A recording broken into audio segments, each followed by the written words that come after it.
Let's look at a scenario that occurs, unfortunately, all the time. You print a report for your boss. 3 months later, they bring it back to your desk with some highlighted changes. You look at the paper and think, what is this? I do not remember anything about this document. How long ago was it printed? How many pages should there be?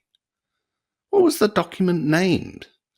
And the worst, where on earth on my computer am I going to find this document? Headers and footers in Excel are more than just aesthetic touches. They add clarity, functionality, and professionalism to your spreadsheets. Whether you're printing reports, sharing files, or organizing large data sets, taking the time to include headers and footers ensures the integrity of your work. And it allows you to find it.